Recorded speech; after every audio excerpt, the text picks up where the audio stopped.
Yes, guys, welcome back to the Irish Hotspur with your boy, Big Dave, bringing you your pre-match build-up Premier League live as Tottenham host Bournemouth down at N17 today for the penultimate game of 2023, and hopefully it is the cherry on top that we're all hoping for. But as you can see, we have Sonny Talk Spurs with us and Dermotron. We're going to see how they are. Just before we do, I know a lot of people are going, where's Jack? Well, Jack's in Seattle, which puts him 8 hours behind me, so I think it'd be a bit cruel to be bringing him on right now when we've got a game in quite some time. Although you never know with Jack, he could be up doing an early run or something like that. You just never know with the guy. But Sonny, how are you keeping, my man? Yeah, I'm doing well. I mean, you'll notice that I've got a new flat cap. Literally mentioned it so briefly to my mum. I went, I could do with a flat cap. And she got me one for Christmas. So I was quite grateful for that. After just the smallest nugget of information, she went out and got me one. So very good. Hopefully it'll bring us some good luck today as well after the Brighton game. I really do hope so. And I can tell it's not a cheap one either. So fair play to Mummy Sonny. Fair play to her, great gift. Every man deserves a fat cap. It makes you feel beautiful, makes you feel powerful. Every man deserves it. We'll head down to the Prophet Tron, Johnson's number one fan, whenever he is today. Dermo, how are you keeping, my man? Yeah, I'm keeping fine. Thanks for having me on, Dave, and getting ready for the last game of 2023. Wow, where's the year gone? It's gone by like a flash. This year's gone quick. It's been an interesting year being a Spurs fan, but look, let's end it on a high and get a win today and eat some cherry pie, which I'm allergic to, so I won't be able to have some. But you and Sonny Talk Sports can have all of it for yourselves. Cherry Bakewells, Dermo, a pack of cherry Bakewells. Smash some last night. That's where it's at. Sometimes you got to what's it called? Manifest and win. So I done that while eating a pack of cherry Bakewells last night. But look, we'll get in. We'll see who's in joining us this morning. There's already 100 of you lively Spurs fans already awake and in tuning in, which is absolutely fantastic. And look, hopefully we have good vibes like we do every other day. So welcome, Leo. Have a great 2024 to the Irish Hotspur channel and all its viewers. Come on, you Spurs. Big up, Leo, my man. And hopefully you and the family have a great new year too, sir. Big yourself up. We also have Dark Sung G. Dark Sung G, good to see you in, my man. He says, come on, you Spurs. Let's win at Sun's last game. Laughing my ass off, Man United lost to Nuno. How ironic, and talk about karma. I'm lucky that I missed Brighton because he was sick. Happy for a fast January transfer window signing. Look, we'll get into the January transfer window, Dark Sung G, just quickly, my man. I mean, so I don't think it's been revealed yet what Sonny's last game is. So you're telling us that the squad are going to meet up after this game and that he won't be there for the FA Cup game. Let me know if you can confirm that or not. Dark Sung G. As for Nuno beating United, actually watched the game yesterday. United are just atrocious, absolutely awful. And hopefully they stay in that bad form because we've got them after the Burnley FA Cup game at their place. So hopefully they stay in that form. We can rock up there and smash them. But it just goes to show how shit we really were sort of under Nuno, considering, Ole Gunnar Solskjaer bet us. And then, Nuno ended up carrying the sack. But look, Gibbs White had a lot of praise for Nuno yesterday after the game. I don't know whether he was digging at Steve Cooper with some of the stuff he was saying. He constantly mentioned the likes of a game plan, playing in his best role, stuff like that. But yeah, and they deserved it as well for us, by the way. It wasn't fluke, it wasn't luck. But lads, just quickly, as in terms of the Brighton Dark Sun G, to be honest with you, you didn't miss anything. I mean, you would have been so disappointed with the level of performance. And that's probably why we lost, actually, because you weren't there watching it, my man. But big up and wish you a full recovery and good to see you back today. But Sonny, I mean, January transfer window, what do you want to see happen within the first few days? We definitely need signings in, right? I mean, defender is a must. Whether it's, I don't think Todibo is going to happen, but I think the Genoa centre-back seems like more promising, with the Paratici links, former Juventus player as well. Hopefully that will get over the line. I've seen some compilations. He looks quite competent. But then now I feel like a midfielder now is gone higher up the list than I thought it would need to be. But I'm personally not a big fan of Conor Gallagher. For the money you pay for him, I just don't think it's worth it. I've said it before on a few of the podcasts on the Irish Hotspur.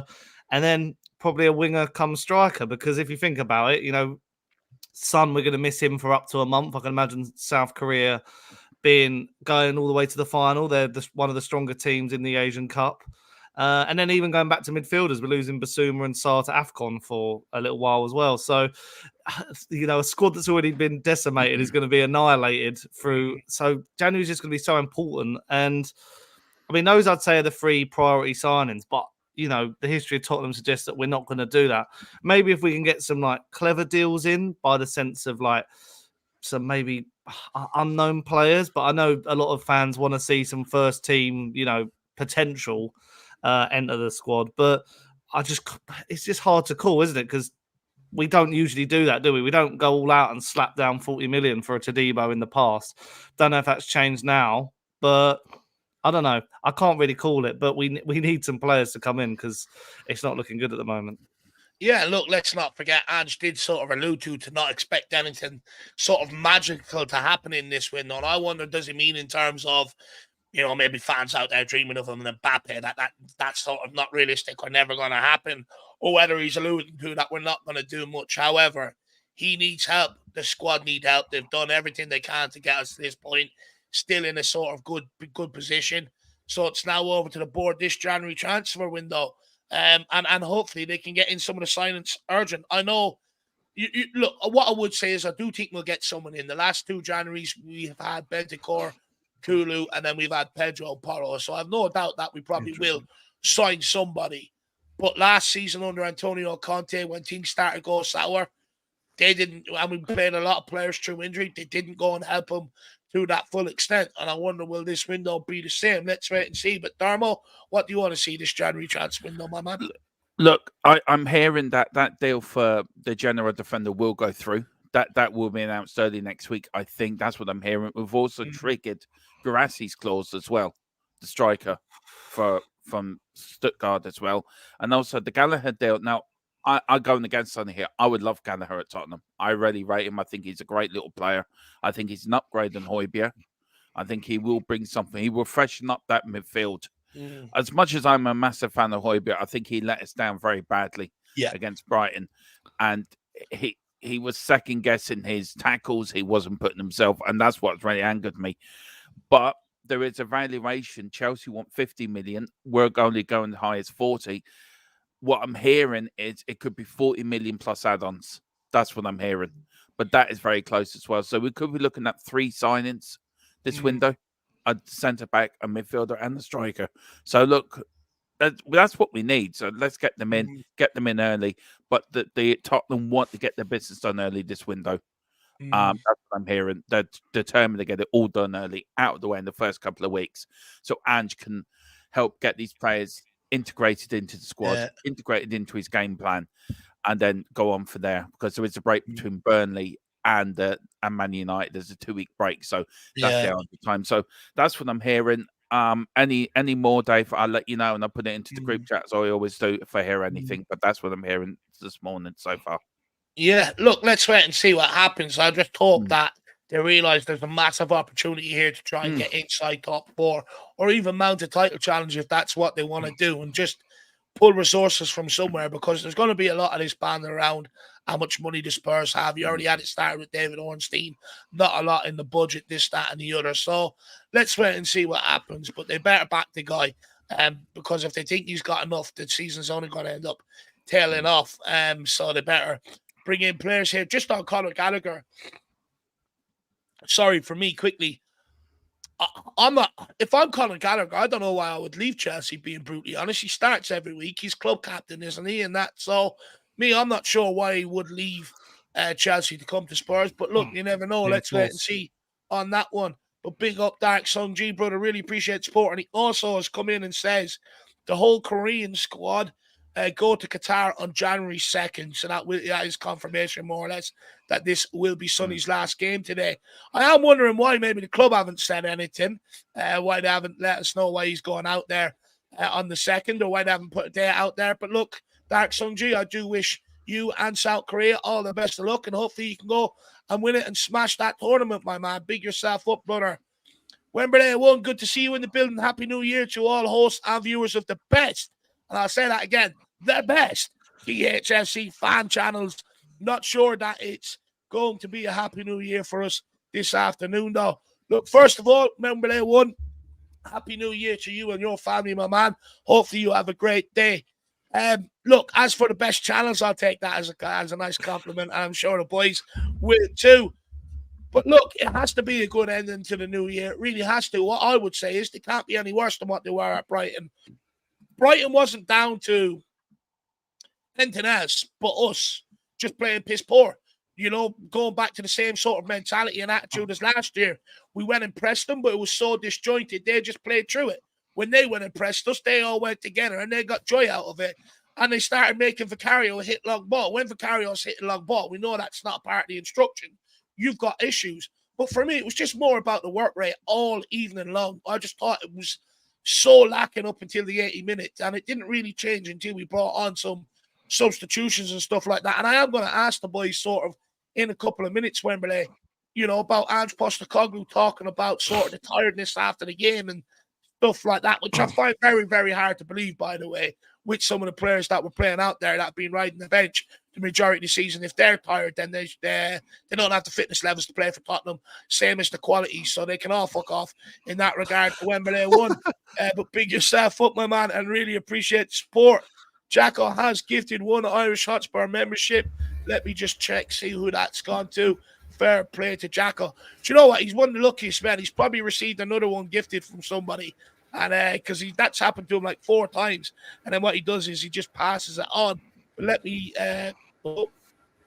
just check who that's gone to. And that's gone to Nick Brown. Nick Brown, my man. And make sure you pick up very much in the chat for that. Pick yourself up, Jack. So he is away. Big up, Jack. Well, good to see you, my man. See, he's going out for his run, Dave. See, he's back from his run. You telepathically thought, Dave said, I've got to go out for a run. I'm just coming back for one now. He's set us up. He's made us do it now. That's what it is. He made us get up a bit earlier than usual and do the shift. Big up, Jack, though. Hopefully you enjoy it. And yeah, Sonny filling in doing the shift today. Absolutely love it. Love it. Daniel Azito says, good morning, Jack and Dave. Come on, you Spurs today. We'll be tough. I'm going with a 1-1. I just think our attack isn't clicking at best right now, and Solanke will dominate Emerson and Davies, assuming they start. Well, we'll be getting into that and talking about changes, and I've got all the stats to back me up. So anyone that tries to tell me you can't play any of the youngsters, I'm just going to throw stats back at your way. Davey Hall says, come on, you Spurs. Happy New Year to all. Come. Big up, Davey Hall. Happy New Year to you, my man. Harry Baker says, morning. Let's hope we're all doing well. Come on, you Spurs. Sorry about that. Just received my green tea with lemon in my Spurs cup. You can't beat that. So big up to the missus for that. That'll keep me going, wake me up a little as well, probably. Big up to Just a Harmless Potato. Good to see you. Good morning. Kerry King also. Come on, you Spurs. Happy New Year to all. Hoping for a good win to the end of the year, but not all that confident on this one. Look, I think many people are actually like that. I don't think many people are confident going into it, Kerry. I think they're all sort of a lot of trepidation around after the Brighton performance. 3-4 all. Massive 3 points at stake today. Come on, you Spurs. Absolutely huge. Phil Coyce, big up to the Irish Hotspur Army. We never stop. Just trust the process. Look, absolutely trust the process, but what it won't stop me from doing is berating them players when I see a lack of effort. I think people get that mixed up, that they go, oh, Dave, you're against Ange. I ain't against Ange. I'm pro-Ange and have been since the very beginning. So pro-Ange. However, I will berate that squad of players if they're not performing. Simple as that. You know what I mean? I'm consistent with that. Shem Tan says, morning, Jack and Dave. Let's go. We need to end the year on a high note with a good performance, and 3 points going to be a nervy 2-1 win. Come on, you Spurs. Big up, Shantam. Good to see you in the building. Look, if you go off last season's games with Bournemouth, they bet us at ours. We bet them at theirs, and they were high-scoring games. So I would predict a few goals. Good morning, Paddy Higgins. Morning, Spurs fans. Hope you're all keeping well. Let's sign off 2023 with a win. Happy New Year to you and the family, Paddy. Now, I'm just going to do a quick flash of names because I am behind and I want to catch up, and we've got plenty to talk about today. Big up, Nirajan Pandit. Morning, everyone. Good to see you, sir. Also, Mungie32. Morning, Pete. Great to see you, brother. Tottenham LSG. Good to see you, my man. We also have Spurs GCTV. Great to see you. Leslie Crawford. Great to see you in the building.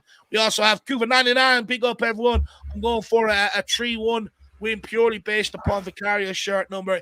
He might be our only fit player soon. Yeah, it's getting like that. I'm surprised they didn't, with VAR, call him back on the pitch for punching the Brighton sign on the way off and give him a yellow card. To be honest with you, Kuba, big yourself up. Good to see you. Ed Sweat, morning, everyone. Important game with 3 points are massive to keep us in touch with the leaders and mood heading into 2024. Absolutely spot on, my man. Also, big up, what's up, TV? Also, Terry, great to see you, my man.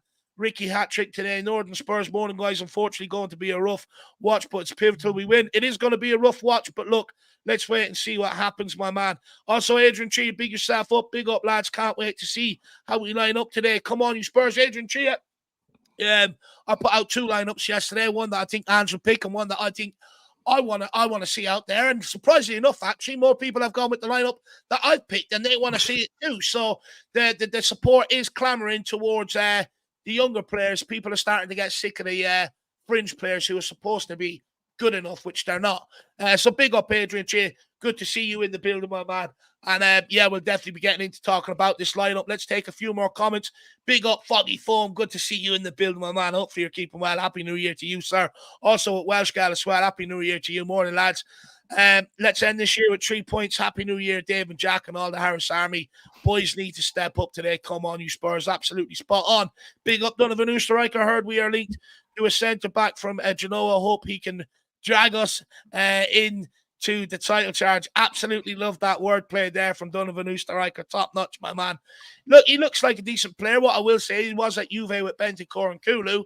There's an old photo going around of them 3 together, so they know each other, my man. Callum Evans, sorry for asking, but who told you about the striker? Look, it was put out there, I believe, a couple of days ago that Spurs were going to trigger Garassi's release clause, right, Darmo? I think it was actually in the news.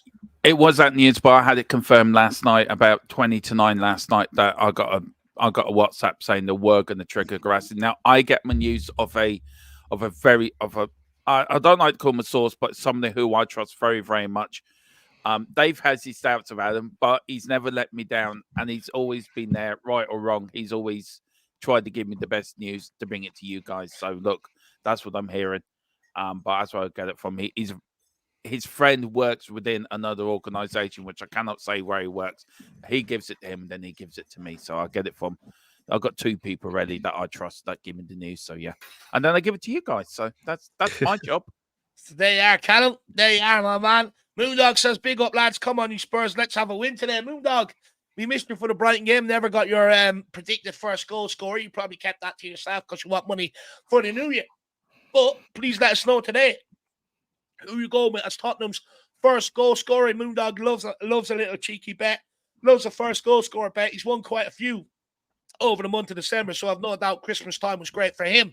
But Moondog, share the love, my man. Tell me who you're putting on today. We can all do it a few pennies after the Christmas, my man. But good to see you, and hopefully you and Charlie are keeping well. Let's take a few more names and then let's crack on. Big up San Antonio Hotspur as well. Big up, Loke, man. Good to see you. Happy New Year to you as well, sir. Big up, Mark Cook. Big up, Super Jack. Big Dave. And Dynamic Dermo. Absolutely love that. Big up, Mark Cook. Great to see you in the building. Also, Riley Matt, come on, Bournemouth. Look, we'll be nice to you, I suppose. We'll let you away with that just once. As long as you play nice, we play nice. Big up, Michael Pistorius as well. Happy New Year to you. Hopefully you're keeping well. True Potch, Happy New Year to you as well, and the family. Hopefully a hat-trick from Big Rich. That'd be lovely. Sparfect 81. Big up, lads. Dave, green tea, a cup a day keeps the dock away. Do you know what? I'm actually on about 3 or 4 cups a day, and I actually slice up lemon and put it in with it, and it's absolutely lovely. And I feel bloody fantastic. I'm not going to lie. You know, even after my walk yesterday, a long walk, came home, done 45 minutes on my boxing machine, and I was absolutely shattered.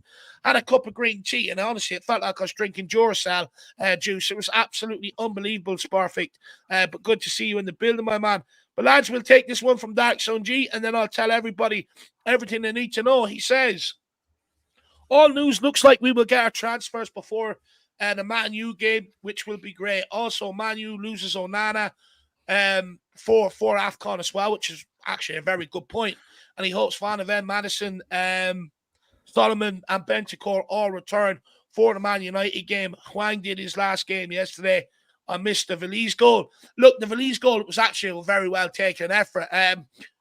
look, when it comes to Valiz, I think I'd be very disappointed in terms of his finishing, especially for the under-21s.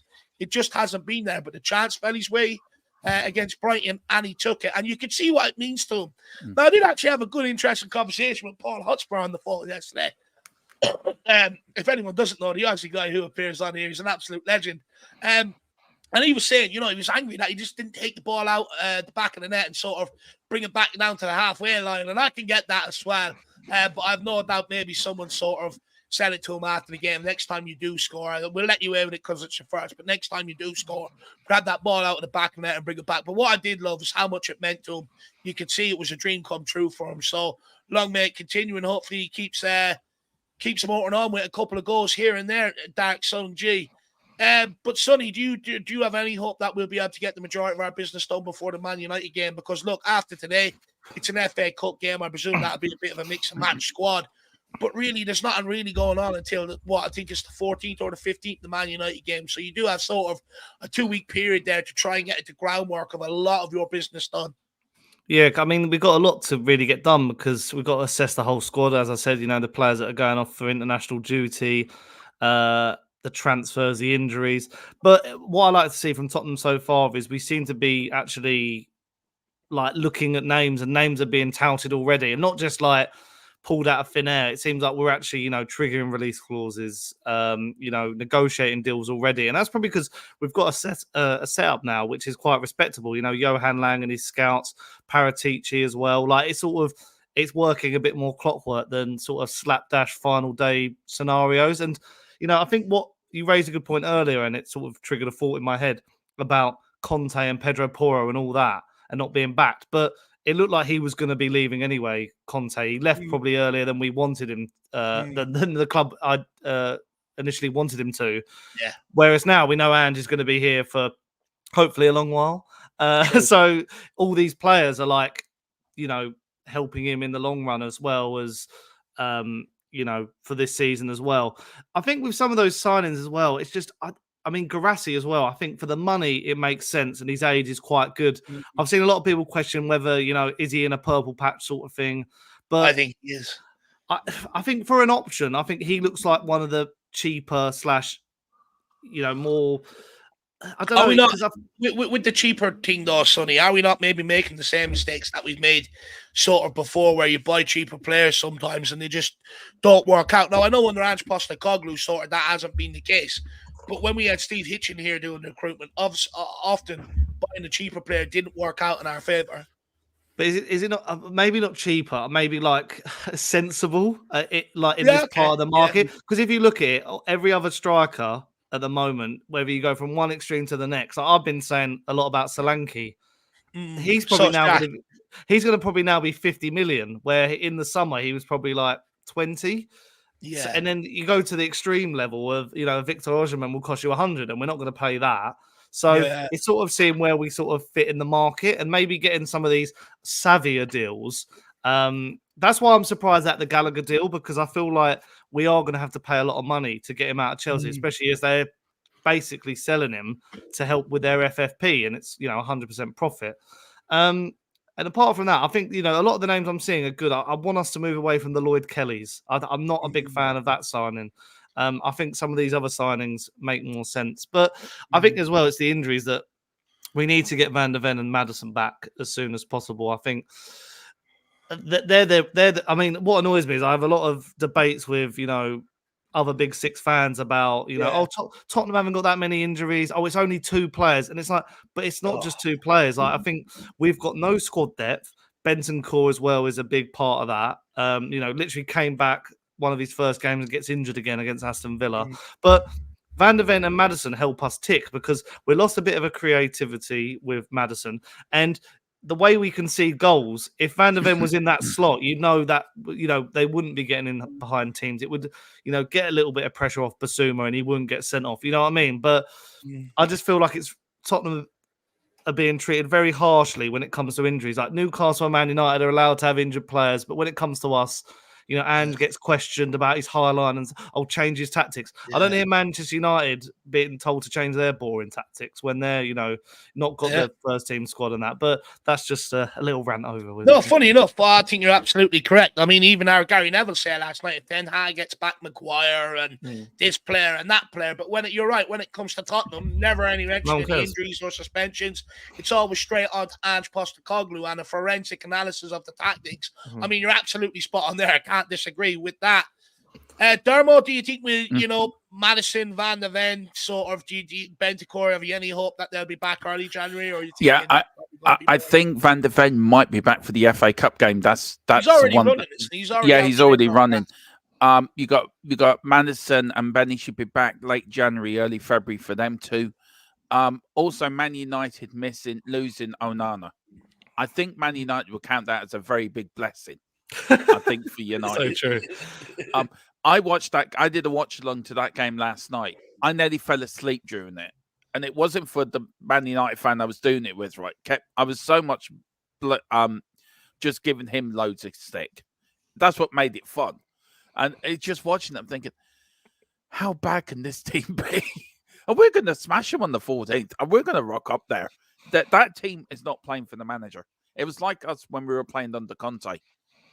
That's what that Man United size is us 2 seasons ago. But Man United losing Onana, I think they'd be happy. I think they'd be throwing parties and everything. I think they'd be saying, "Go on, Onana, see you later, bye bye, good luck." Dave, you're on mute. I was going to say they probably thought they were signing Rihanna or Nana, what's my name, and then he rocked up. They probably got the shock of their life. But big up Dark Sun G, my man. To be fair, why would you sell De Gea? Like, it's like us, right? Selling our best goalkeeper and bringing somebody crap in.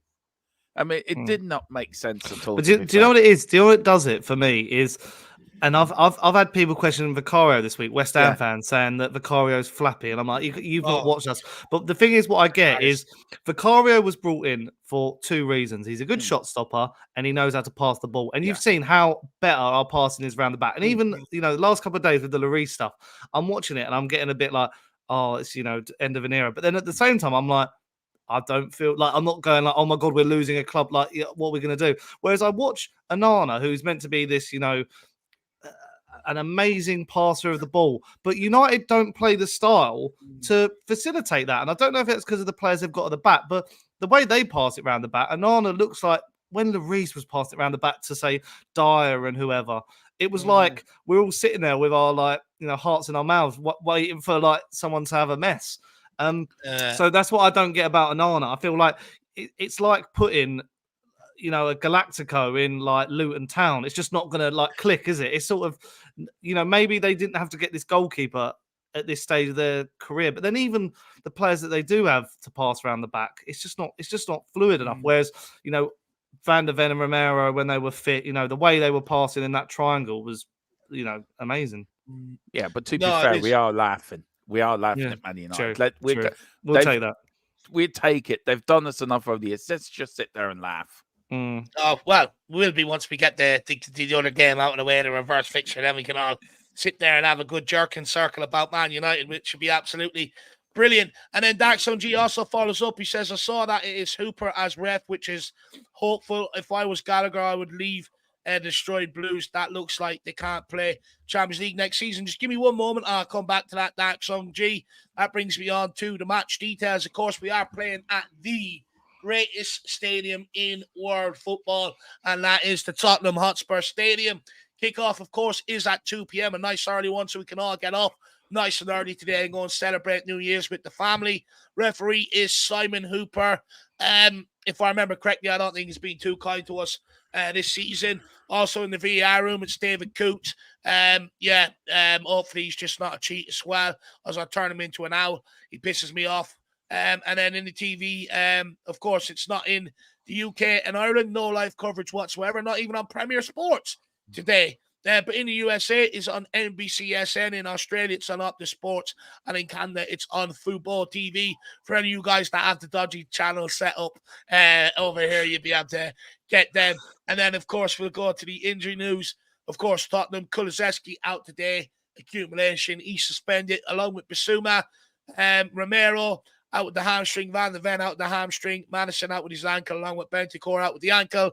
Sessegnon, I don't even know why I include his name anymore. I really shouldn't. He's just MIA out with the hamstring, Solomon with meniscus, and Perisic with the ACL. For Bournemouth, Lloyd Kelly is out with his hamstring. Traore has a bout of malaria, so he's looking to recover from that. Friedrich's out with the calf. Adams out with the thigh. That's Tyler Adams. And Kirkesh, who's been brilliant for them this season, out with the ankle. So that's everything everybody needs to know in that regard in terms of match details. Look, Simon Hooper, Dark Sun G, let's wait and see. I'll always give them the first 2 minutes to see how they see what way they're officiating, and then I'm straight on their case. Don't worry, I do got the referee's kit, so it could be called up at any notice. You know, if they're not going to referee the games, I'll do it correctly. So big up on that, Dark Sun G. Look, Gallagher, I'll be honest, I'm not sure he would leave there. He's come through the academy, captain of the team, this, that, and the other. I can't see why he'd be in such a rush to get out there. I'm still surprised Chelsea want to sell him. Do you want me to be brutally honest? I think he's being used as a flanker.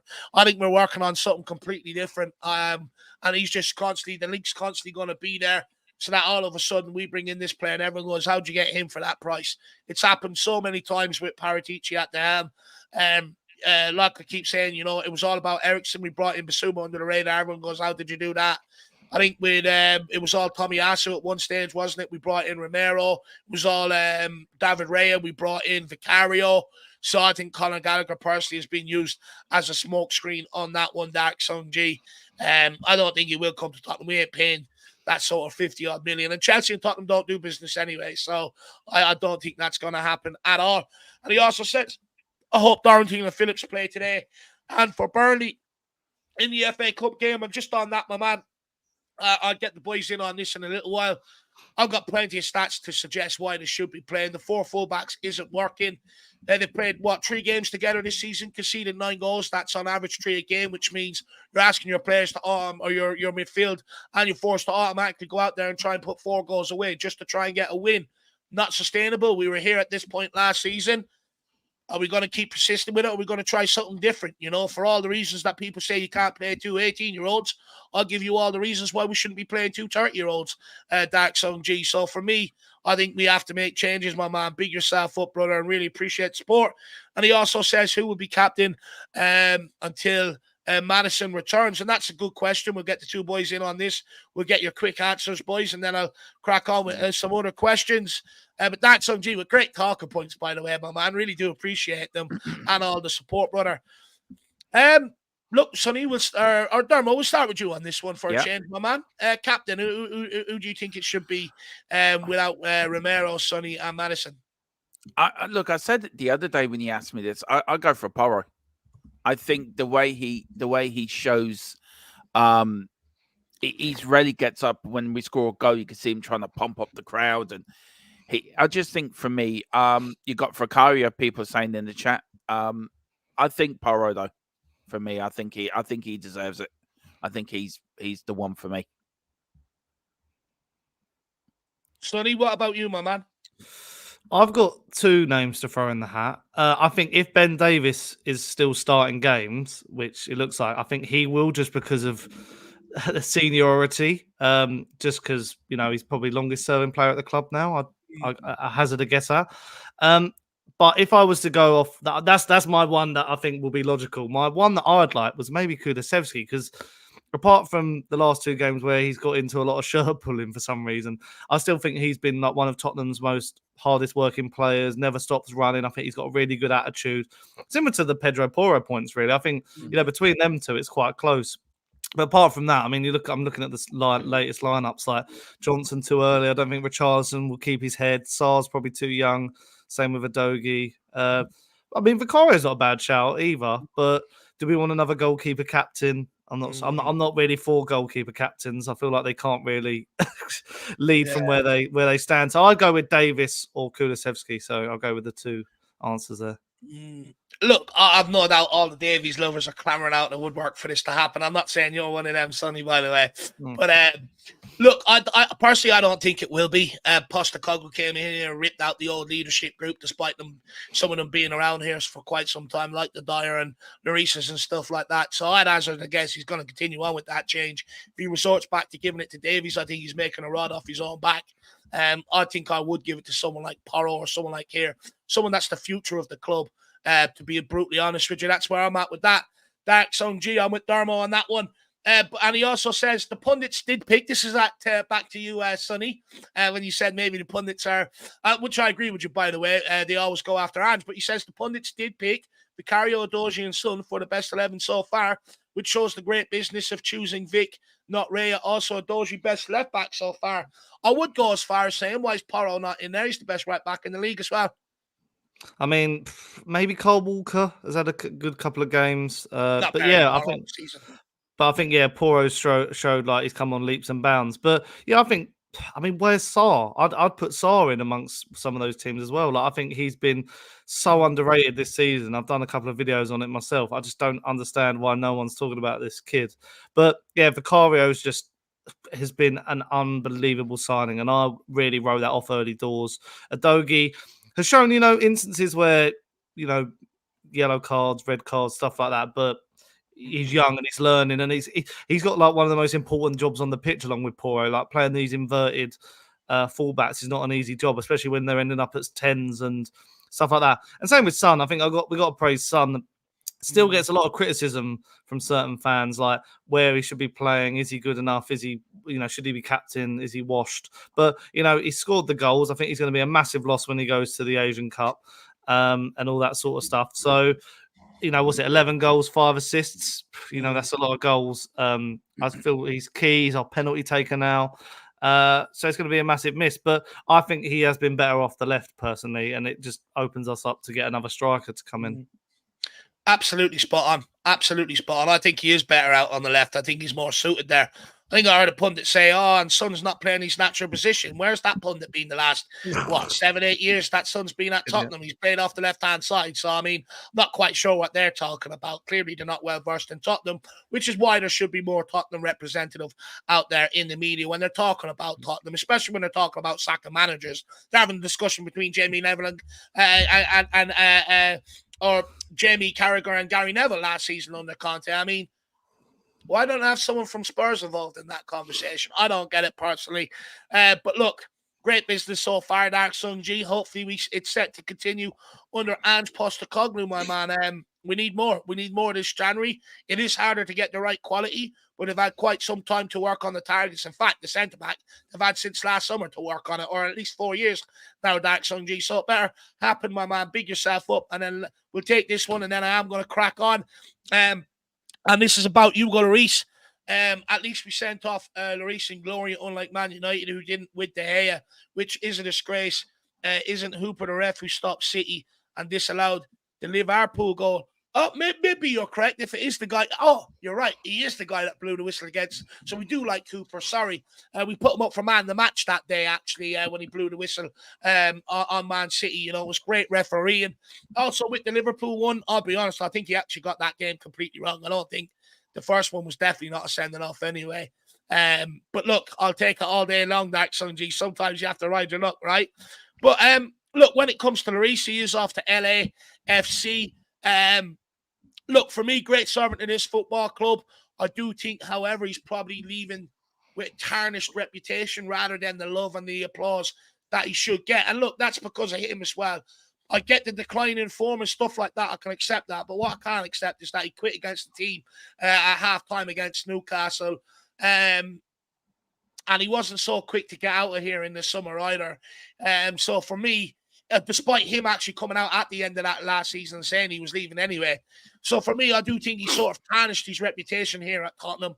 But I don't fully blame him. We should have had someone in the door before it got to that point where his declining ability was so obvious on the football pitch.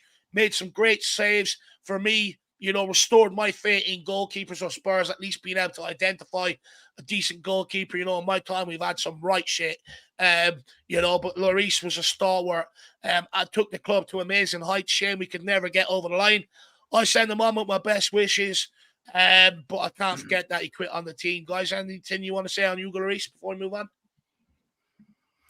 Look, I just wish him all the best. Thank you for the memories. Good 8 years, and then the last 2 have just been shite. So I think of the good 8 years, and I'll seem to forget the last 2 years he's had. But I do agree with you, Dave. He did quit in the club. But look, I wish him all the success, and thank you for the memories. That's all I'm going to say. Hope he gets a good send-off today, actually. I really do. I think he will do. Think he might come on with a minute to go or something like that? No, I think at half-time they're going to do something for him. I think they're going to let him have his send-off, let him speak to the crowd. So I hope they give him a good send-off. Look, apart from his mistakes and his quitting on us, I think if you put that to one side, I think he's been a great servant for the club. He has got us out of a hole on many a one occasion. So, you look back at them. Thank you, Hugo. Been a great servant, and best of luck in America. The red wine's quite nice out there as well, so he'd be happy about that as well. I love it. Yeah, I love it out there. Yeah. You can drink all he wants out there. Sonny, anything you want to say about Hugo, my man? I was going to say there was a clip going around yesterday. I don't know if you've seen it, of a goalkeeper being subbed on as a striker and scoring like a 30. Oh yes.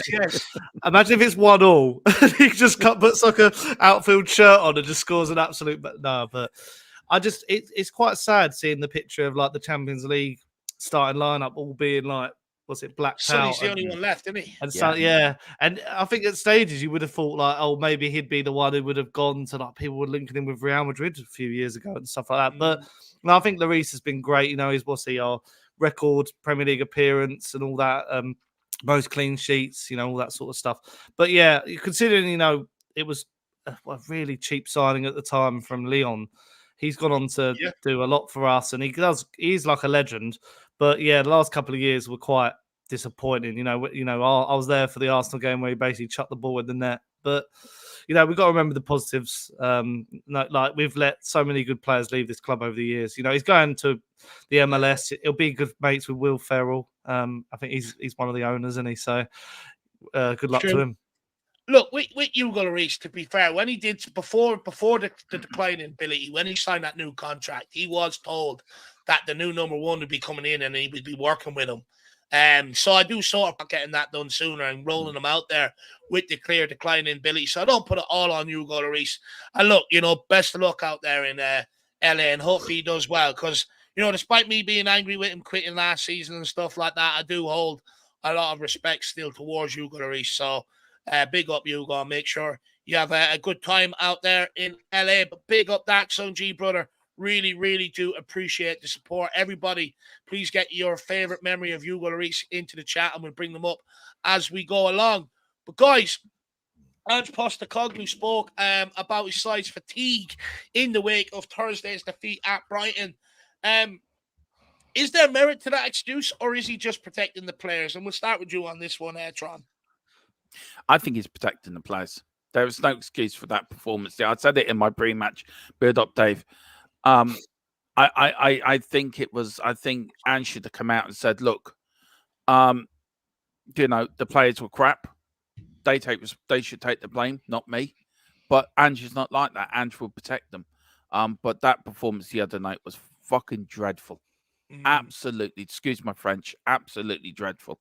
And I think Ange, that's what Ange is. He protects the players. He doesn't let them take the blame, but he should have done, because they deserved every bit of blame they would have got. And this tie business, I think, is a load of BS. I'm sorry. You can't be tied. That's just pure BS, in my opinion. So, look, them players should be man enough to take up. We were bad. Look, boss, we will take the whatever they throw at us. You don't have to protect us. Be men. And just when you play bad, we've played bad. Spot on. Sonny, where are you at with it? Do you think there's merit to the argument, or do you think, like Darmo's saying, he's just sort of clamoring to protect the players? Well, the thing is, they did look tired, and I do think it's a bit of an excuse, because, I mean, you'll probably argue that it's the similar forwards. We haven't got much depth at the moment. Even Skip was somehow getting injured. But I still think this team is good enough and capable enough to give Brighton a good game. Even if it was a draw or something like that, I do think maybe Ange is just, at least he's man enough to sort of take take it on his back and take all the stick that gets thrown at him. But it was just not a coherent performance at all. It was really like the attack weren't linking up. But then I think that's credit to Brighton as much as, slagging us off. Brighton just knew how to play us at our game, just pressed us into the ground, as I've said previously. Just hopefully today we show a bit more fight, because I feel like in these Ange Postecoglou performances, we at least we've shown some fight in some of these losses and shown that we could get into games. We didn't even have that first 30 minutes of dominance we've been used to. And apart from the Wolves game, which was a bit of the opposite, it was sort of like we fell off at the end. Whereas this game, it didn't make sense that we sort of woke up in the 85th minute, and it's a little bit too late. And everyone's saying about Valiz picking up the ball. We were 4-0 down. I mean, if we'd got it back to 4-0, I think that would have been a miracle. But even at 4-2, I think we hit the post. But it was like, it just, we weren't getting a result from there on out. Yeah, it was never going to be our evening, And look, fair play to Brighton, and that's what was pissing me off. When we were chasing the game, they had bodies flying around the box, jumping in, blocking shots. When they took shots on our goal, there was none of that, and that's what really sort of irks me. But look, personally, I think Ange Postecoglou is protecting the players. After the match, you've got split-second sort of decision to make. Do you go into that press conference? You got to remember, you're full of adrenaline and emotion as well. Do you go into that press conference and berate the players, or do you sort of protect them?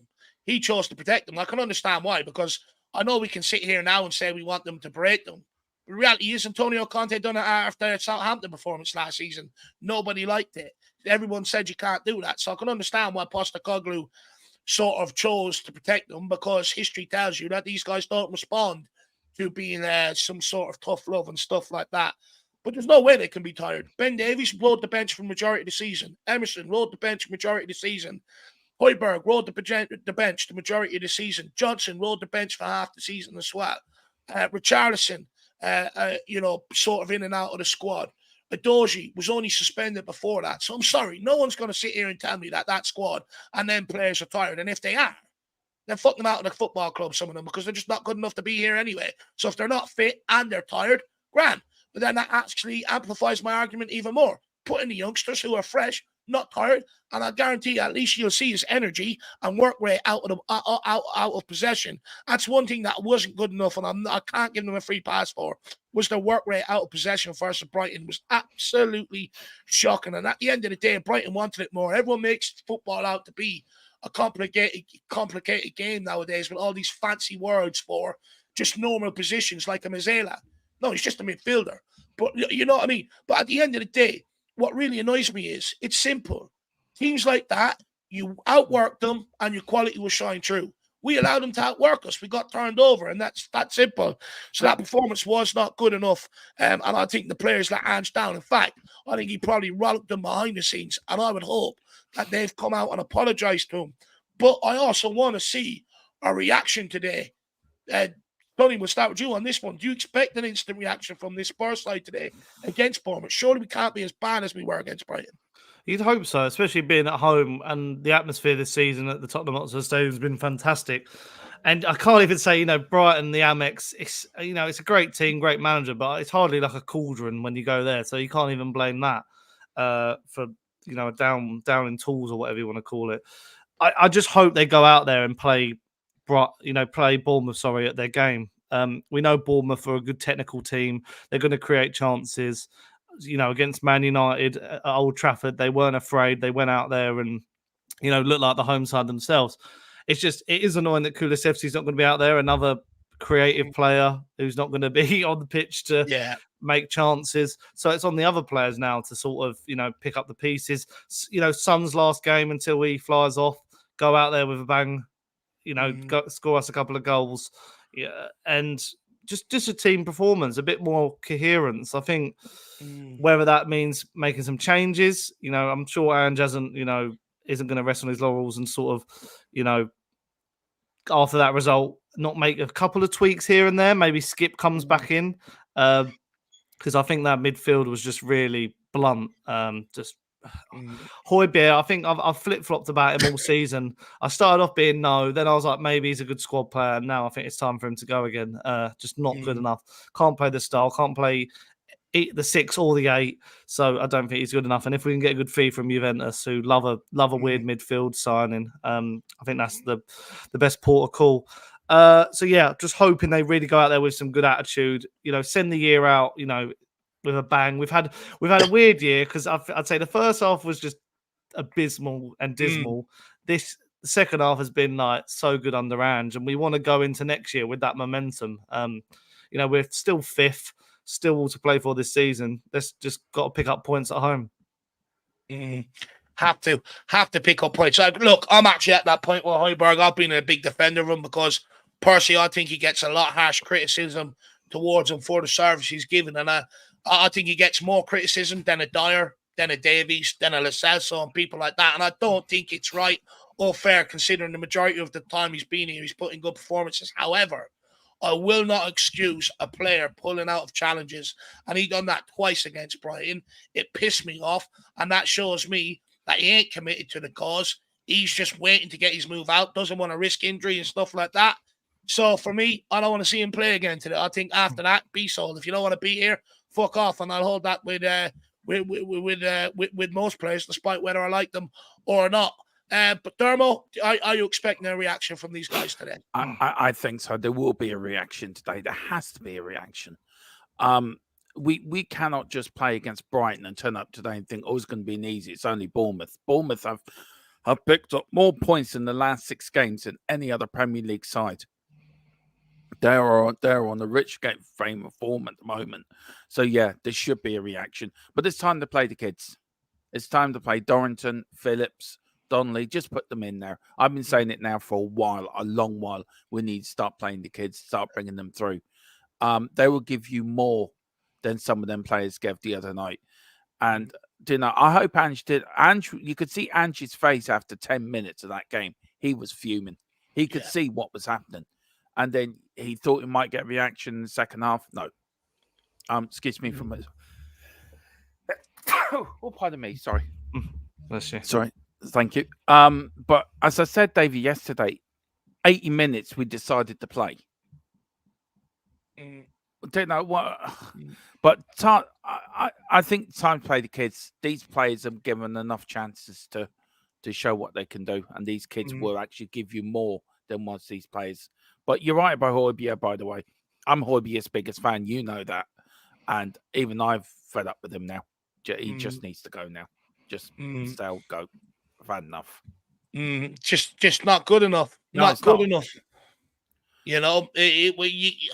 Look, when I want a player to play, I want them to be fully committed. And they're 2 tackles that Højbjerg would have usually flew into. So for me, I don't want to see him play. But look, I do want to see a reaction today. I want to see a massive reaction. I want to see everyone at it from minute 1. I want to see everyone committed as well. That press went in drips and drabs, and that's why we got play through. That's not commitment. That's not everyone pulling together in the same way. We can sit here and make all the excuses we want, but the reality is it's not good enough. So I want to see a massive reaction. Dermot's right. Bournemouth, I think they picked up, 16 points in their last 6 outings. One of the more, if not, I think the most informed team in the Premier League. And look, I wouldn't put it past them to turn us over. They turned us over at our place last season. They've got goals. Dominic Solanke's on fire. So we have to be switched on. We have to be at our best today. They're in even better form with Brighton. I know a lot of people are going to praise Brighton, but the reality is they were in shit form heading into that game. They were carrying just as many injuries as we were, but yet they're backup players and squad players can come in and play the same football that the first team play, but ours can't. Sorry, just goes to show the caliber of some of our squad players, and we need to do a lot more business. But look, guys, I do want to talk about this, and we'll start with you on this one, Sonny. After going unbeaten in our first 10 league matches of the season, Tottenham have lost 5 of the subsequent 9 games that have followed. Obviously, it's because of injuries and suspensions to key players. But does it highlight that a lot of our current squad players we have are actually not good enough and that we need urgent reinforcements this January? Oh, I mean, I 100% agree with that. I think we needed to reinforce better. We needed to reinforce better in the summer, didn't we? We still needed another centre-back, really. We knew we were not strong in that position at the back. We let go of Sanchez, even though I was happy to see the back of him, but that's one less body in that position. We knew we had Dyer, but we didn't want him at the club. And then we had the Phillips and Dorrington scenario. Like, are they good enough to step up? maybe we'll see if they are today if they play. So we knew we were weak in that position. We could have probably done with another winger. Like basically the positions that we need to get this this window and the next, we probably should have gone out in the summer, because apart from maybe Vicario, Maddison, Van der Ven, first team starters, probably Johnson's come into the side a bit earlier than he probably would have. I think because of the Maddison injury, Kulu's dropped deeper, and then Johnson's started a lot more games. Which I think I rated that signing when it happened and was happy when he got put through. But I still think last couple of games he's gone a bit missing. I think he still needs to up his game in certain areas. But yeah, I think obviously we didn't know that we were going to have a game like the Chelsea game where it all was over. Like everyone was panicking again, and is the season over? Will we get top 4 now? All that sort of stuff. You couldn't have predicted those injuries and suspensions in that game. It was just an absolute. I've never seen anything like it. But we know what we got to do. We know what we got to do. It's there right in front of us. It's all sort of the pieces are all set out. We just need to try and put it together, and it makes sense how we've got to do that. Levy's got to back this team now. It's as simple as that. We know the areas we need to improve. We know how much we need to spend in those areas.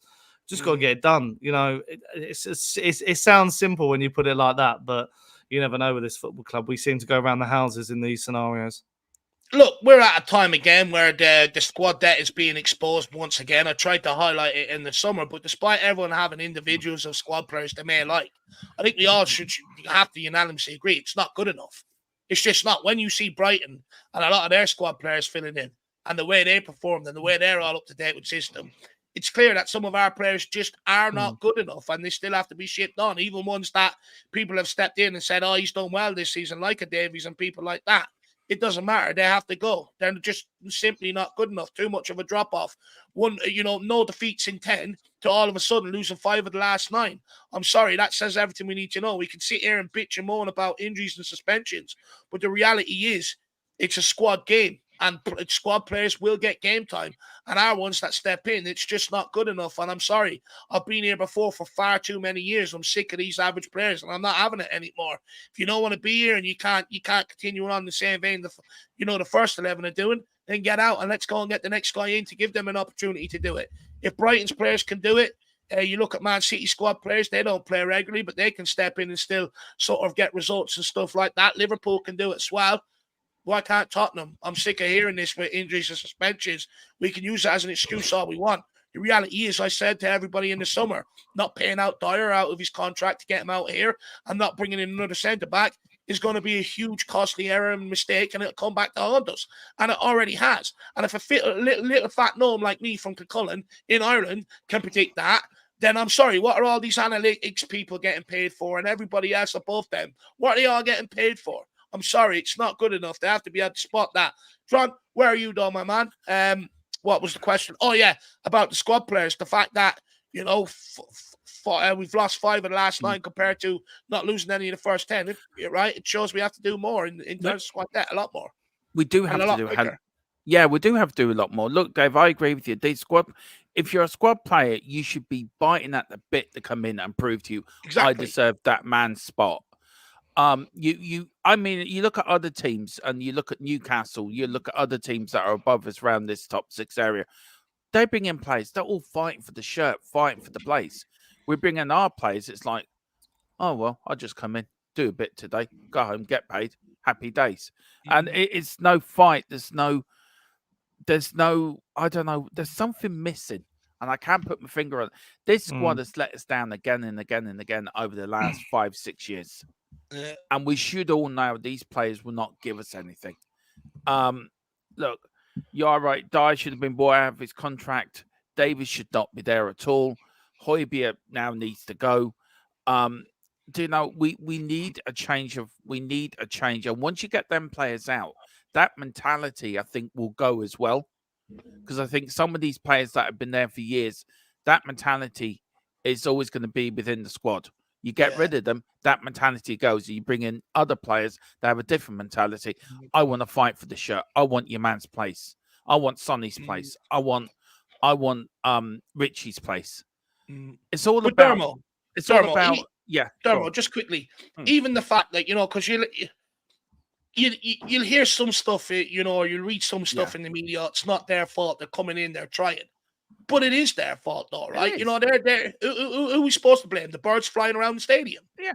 I mean, look, I can remember back to the 80s, right? I'm lucky enough, I can remember back to the 80s where you would have one substitute to come on, but you guaranteed that player that would come on would give 100% whoever he's coming into. And we had smaller squads back then to what we have now. And you were guaranteed a squad back then would fight for each other. They would back each other up. There's none of that in this squad. You've got players that will fight for the manager, players that will give it all, and you got other players that just shy away. That if they come on, we're just coming on for the paycheck. It's a mentality. Once you get rid of these players, Dave, you may find that mentality goes with them. I think it is one or two different players that need to go. Dyer's one of them. Hugo's now gone. That's that mentality gone. Sadly, you got Dombele coming back in January. He's another one that needs to go. Get rid. So I think Ange will change the culture and will change the mentality in the club. It's going to take a while, but he will get it done. So let's trust Ange in what he's doing. But you're right, Dave. I'm so sick of hearing the same thing again and again and again. It just pisses me off. Look, I just want to say to people, when I criticize the players, I'm not having a go at Ange Postecoglou. People need to stop conflating the two. I'm specifically calling out the players. And a lot of players that I don't think have been good enough for quite some time. I've been on the train for 4 years with some of these guys saying they're not good enough. Just quickly, Paddy. Look, I completely disagree. You can't buy a player out of his contract. We've done it with Matt Doherty. We've done it with Serge Aurier. And we've done it with other players in the past. So let's stop pretending we can't buy players out of the contract. Of course we can't buy players out of the contract. Now, agreed, a player has to agree to it. But this is common practice in football and has been for decades, where, sometimes if a player ain't doing it, you can offer them up a percentage of the last remaining of their contract, and it's up to them whether to accept or not. But I can guarantee you, with some of the money merchants we have at this squad, they would accept it. And I get it's not great practice, but people who were telling me you can't do it in the summer are now sitting there saying, oh, let's do it in January. How does that work? You're telling me you can't do it in the summer, and now we're saying we can't do it in January. The reality is, if we really want to move on, and if we hold everyone to the same account we held Harry Kane to last summer, that no player is bigger than this football club, why aren't we getting them out the door then? We're letting them hang around. We're letting them dictate their future, and they're taking up squad positions, squad numbers, squad registration, which means we can't bring in other players to improve the situation. So if we do want to get this situation sorted out, it's our only option, because the reality is we've banded them around in the market for the last 4 years in January and summer, and no one's willing to pull the trigger on and buy them. So that says absolutely everything we need to know about these guys. But for me, I get what you're saying, Paddy. It's not good practice to be able to do that. However, it's where we are, and it's now how badly do you want to rotate this squad? Because by hanging on to these guys and allowing them to dictate their own future rather than us being ruthless as a football club, it just allows complacency to seep in. Also that these players like Dyer, Dyer isn't a homegrown player, so he's not even helping us tick a quota or tick a box. A lot of these players aren't really homegrown. Maybe Ben Davis is kept around for that reason. And he we probably need him in that position. But a lot of the other players that we're talking about and say the names year in, year out are not even like ticking the homegrown quota. And we are desperately needing. That's why we keep being linked to Gallagher. And, that's why I keep saying Solanke, because at least he's, an English player who ticks that quota. I think we're like the reason we've got, was it 5 goalkeepers? Or, well, Lloris now's gone. 4 goalkeepers. Yeah. 3 of them, or 4 of them are English, aren't they? Forster, Whiteman. I've forgotten one of the names, but Brandon Austin. Yeah, so we got like a right squad dilemma at the moment. There's a reason, a lot of Spurs fans I think are on the fence about Skip, but I think the reason he's still kept around and been given extra life is because of homegrown quota. Yeah. Look at Harry Winks; he was still around because of that as well. So you can see what's happening, and we're trying to. There is that sort of process of trying to tilt this squad and sort of change it, and it isn't an overnight thing. We know that, but there are areas where it's logical. Look at Arsenal. I don't want to keep bringing up Arsenal all the time, but they've done it in a way where they got rid of Mustafi, they got rid of Leno, They got rid of all these. Was it Socrates and Kolasinac? They got Guendouzi. They got rid of all the, Deadwood, who was like eating away at that squad and all the bad personalities. And now they've got a team where they're actually pulling in the same direction. And I know Arteta's invented a goalkeeper scenario out of nowhere, but that's a different point. But you got to look at that, and like no one does that sort of thing. They make sure they have players all pulling in the right direction. And I'm reading some of the comments here saying about, I think people are getting confused. What's the difference between buying a contract out and termination? It's the same thing. You just got to sometimes.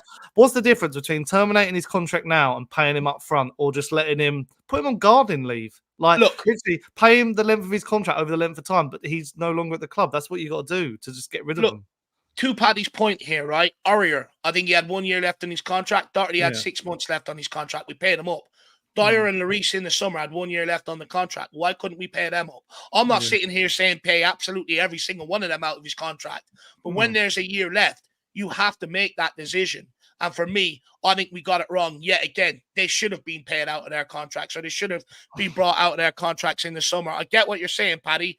But look, they didn't have much longer on it left than what Aurier or Doherty did. So there is no excuse for them, to be honest with you.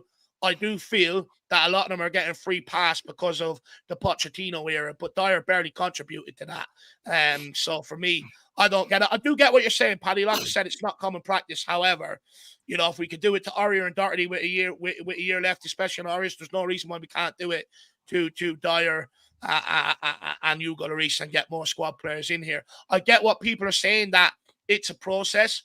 100%, I get that. However, we said that under Conte, we said that under Jose. Look how that ended up. So, we can't keep excusing these weak-ass players with, it's a process, it's a process. And sometimes you have to grab that process by the horns and steer that process. We don't do it. We allow weak-ass players to dictate their future, not the best players, which is absolutely shocking. But I do want to get in and talk about the centre-back situation, so bear with me. Go on, Dermo. Yeah, I was just going to say on the transfer thing, when it come to Doherty and Aurier, they wanted to leave. They were happy to accept whatever. Hang on. You're going to hang on. Just let me finish, Dave, please. Okay, Dyer and Hugo should be made to leave. They're the ones that are sticking around. That's my point. Doherty and that were willing to accept, willing to waive the contract, willing to end their contract, willing to accept what the club are offering them to move on for the benefit of themselves and the benefit of the club. Eric Dyer and Hugo Lloris did not want to move. Dyer thinks he wants to go in the free. He thinks he's going to a big club. He's not. Hugo Lloris hung around for 6 months more than he should have done. He's now moving. And look, but these players should be made to move.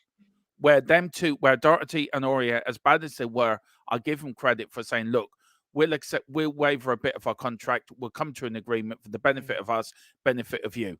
Dyer should be saying, right, this is it. You're not playing in the squad. You're not within the first team squad. If you're going to want to stay, you go and train with the under-18s. You're not involved in any first team activities. Then you watch him move. Then you watch him say, okay, I'll take you whatever you're offering me to cancel my contract. Make it for them as difficult as possible to stay at the club. Don't keep them in the first team activities. Don't keep players like that around the first team. Make them train with the kids. Make them train. Tell them, sit at home. We'll pay you while you sit at home. And I will guarantee you, within a week or 2 weeks, Dyer been knocking on Levy's door. Right, what do I have to do to get out of this club so I can go and play football?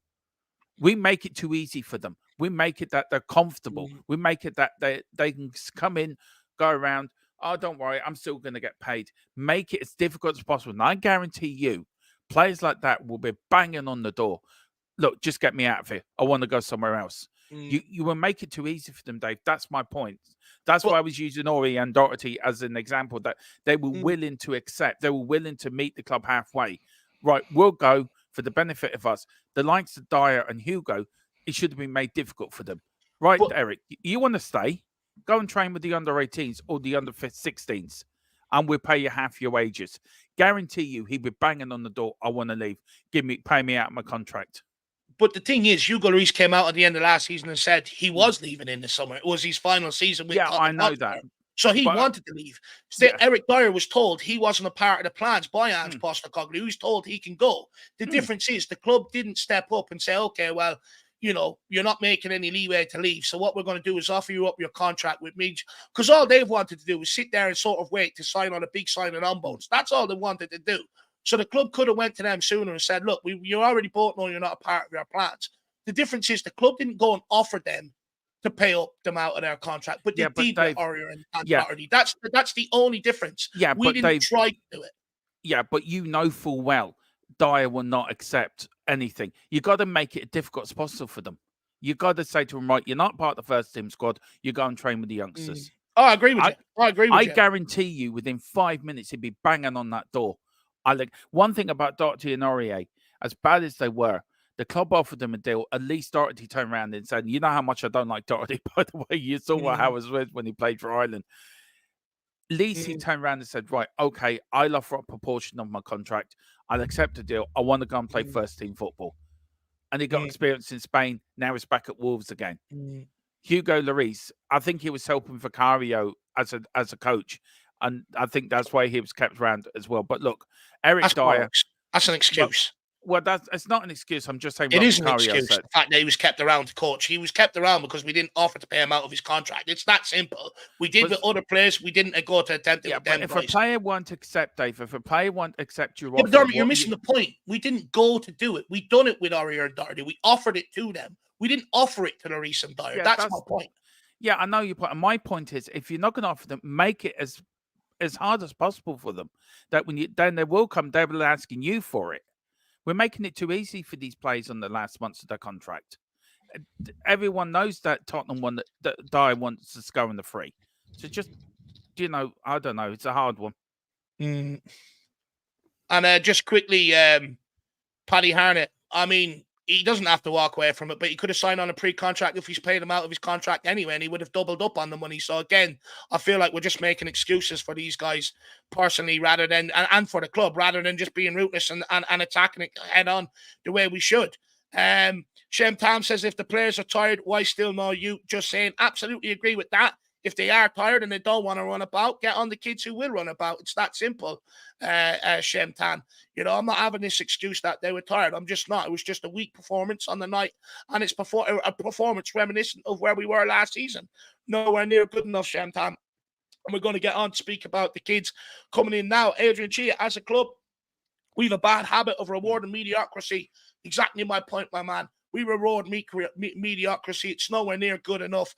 Some of the players on some of the big money they're on, and they've never really earned it through performances or anything like that. But we went through a bad stint there under Steve Hitchin. We were offering players renewed contracts without them actually really even earning it. And that's why we still have a lot of them stuck around today, because they were on long contracts with huge money without actually deserving it. So that's why we're in this pickle. And we don't want to put ourselves out of the pickle, because we know the way Daniel Levy operates. He hates losing a cent. But he will not weigh up, cost over reward. And sometimes you have to pay the cost to be able to gain the rewards. It's that simple. It absolutely drives me mad. But big up Adrian Chia. It's simple as that, man. And we have to stop doing that. I'm glad to see Adoji and Sarr getting rewarded with new contracts, though. At least they deserve it. And then Joshua Overby says, do you think if Ange plays the youth centre-backs, Levy will do less spending in January? Look, could be a good point there. Could be a very good point there. I mean, Dermo, we'll let you take this one off. And then we'll get Sonny in. And then I want to ask you, try and refrain about wanting to see them in the squad today, because I'll ask you a question off the back of that. But to Joshua's point, if he was to play them and they were to come good, does that make Daniel Levy think, we don't need to send them back in the January transfer window? No, I don't think so. I think that doesn't change anything who we're after and who we want to bring in. I think by playing the kids, I think if he does play the kids, it shows how bad we are in them positions.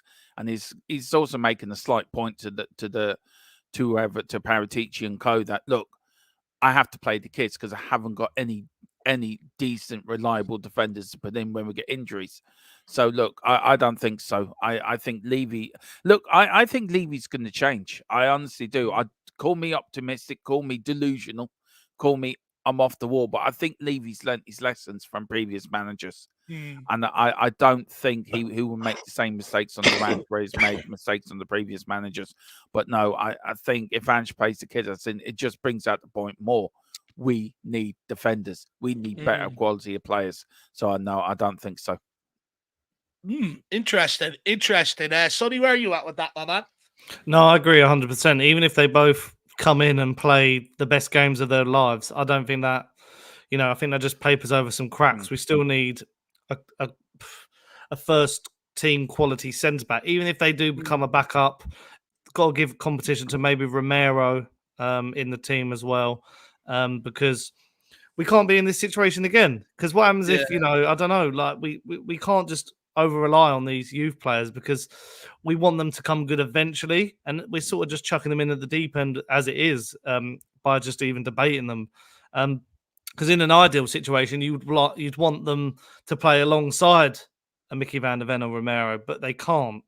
They have to play together, which I know they have played together, but playing Premier League compared to Premier League 2 or whatever it's called now is chalk and cheese.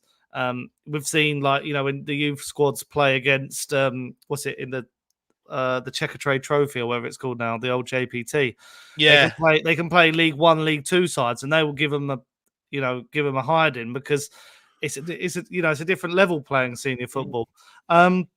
So yeah, I still think we should go out and sign a first team quality centre back, either to Debo or I can't pronounce his name, Dragusin or whatever. yeah. I think either of them would be a good solid signing, and I don't even think that's a stopgap signing either. I think they're they're good quality, and they'd slot in straight away. Yeah. Look, for me, I think we definitely need one, regardless whether the youngsters come through. Look, you've got Romero and Van der Ven sort of in and around a bit similar age. Romero's obviously a small bit older. You need one more to come in behind that. That allows you to sell Ben Davies in the summer, and then that allows you to bring through a Dorrington and a Phillips with Viscovic the following season without blocking their pathway. And for me, I think you're absolutely stacked then, to be honest with you, Joshua. But look, do I think, it would affect Daniel Levy's spending in January? Do you know what? I would think not. I would think it's pretty obvious. I think when you're relying on youngsters like that, it does show that you need to do something. Look, personally, I actually don't blame Ange for not playing the youngsters. I think it is partly down to Levy why they're not playing. And I know people don't want to hear this. And look, I think I'm pretty fair when it comes to Levy. I think I praise him when he deserves the praise, when he gets things right, and I criticize him when he gets things wrong. But I can't get out my head of what Tim Sherwood said about Daniel Levy when he wanted to play Harry Kane over Soldado. And Levy tried to influence him about playing Soldado, basically saying, well, I'll pay big money for him. Why is he not playing? I've accepted a bid for Harry Kane. I think it was 100 grand or something like that for Leicester. And Tim Sherwood stuck to his guns and said, look, you can do what you want, basically. I think you make a big mistake selling Harry Kane, and I'm playing him, I wonder, is Ange Postecoglou sort of being swayed and influenced? The fact that, we keep persisting with some of the old guard, I'm just putting it out there. I'm not saying he is, but he has done in the past with Harry Kane. And look, Tim Sherwood was right on that one. Daniel Levy was wrong. So I wonder, is there some sort of influence there? I can't say for sure, but I would hazard a guess if he was willing to do it for Harry Kane. I have no doubt he's probably putting Ange under a bit of pressure like that as well, to some sort of regard, because right now what we're seeing, he's going against what Ange Postecoglou has done at other clubs, what he said in his own book about playing youngsters, this, that, and the other. So for me, I don't understand why it's not happening. I hear a lot of people saying, oh, maybe Ange doesn't think they're good enough. Well, I've got quotes from Ange Postecoglou's press conferences to rebuff that. I told you I'm on fire today. Anyone that comes with me reasons why you can't play these kids, I've got all the stuff to back up why we should. But big up, Joshua. Really appreciate the support, my man. And Adrian Chia says, you reckon Ange showing middle finger to Levy at Brighton? No, look, I don't think so. I think he's genuinely just trying to work with what he's got. It's not his fault. Some of the same old problems are coming back to haunt us. That's not his problem. He came into the club when he first interviewed. He would have put forward exactly what he needed to be able to help rebuild Tottenham. Look, I think we actually had a good summer window, but I did say I don't think we've done enough. I think we would come back to haunt us, and it has. I don't think Ange Postecoglou is trying to make a statement whatsoever. At the end of the day, he realizes he has to work with Levy to be able to get what he wants. So I don't think so. I just think it was just the fact that you're getting a lot of the old fringe players back in. You're seeing very reminiscent of what we've seen in years gone by. I think it's as simple as that, to be honest with you, Adrian Gia. But big yourself up, my man. Really appreciate the support. Now, guys, I do want to go in and talk about the centre-back situation, because it is a hot topic, and I know a lot of people in the chat sort of do want to talk about it. Now, just a couple of stats on the back line, with it being Porro, Edozie, Emerson, and Davies. Since the start of November, we've conceded 19 goals, the same amount as Nottingham Forest. That ain't good enough. You're telling me the youngsters won't do better than that? I think they would. Also, we've conceded 12 set-piece goals this season, including 5 penalties, the most in the top flight, and the same tally that we conceded across the whole of last season. So, since them last 9 games has come about, we've ramped up with the way we're conceding goals from all aspects, all areas of the pitch. So, guys, and also, it's the third time against Brighton that same unit was rolled out, and we've conceded 9 goals, which averages 3 a game. And that ain't good enough, and that ain't sustainable. We've seen under Conte last year. Can't expect your team to go out and score 4 goals just to go and win a game. And we should already know this, because when we did make the improvements to the back line, for the starting back line, look at the massive impact that had over the first 10 games. Since that's sort of been derailed, look at the impact it's had. So I want to know if you guys, does Postecoglou need to be braver and give Phillips and Dorrington an opportunity, given that they're natural centre-backs? And we'll start with you on this one, Dermo. Look, it's a hard one, Dave, because look, we know we need reinforcements there. We all know that. And look, I look, go to Sonny first. I need it because I've just got some news in as well. So I'm just trying to keep one eye on that. All right, we'll go to you first, Sonny. Sorry. I think it's a tricky one because I feel like if it was, say, Dyer and Sanchez, just to use 2 other examples, I feel like that would be worse because at least with Dorrington and Phillips, they're comfortable on the ball. They're good passers and they're also good defenders. You look at the stature of them both. They're strong. They're quick. They tick a lot of boxes. And also, they're at a stage of their career where this is the best time to probably learn handball for them because, they're going to be... I keep saying they're going to be chucked in the deep end, but also I think I mentioned it on a podcast ages ago, Dave, you might remember. They're at that stage where they can be crafted into the centre-backs we want them to be. They're going to be comfortable in that position.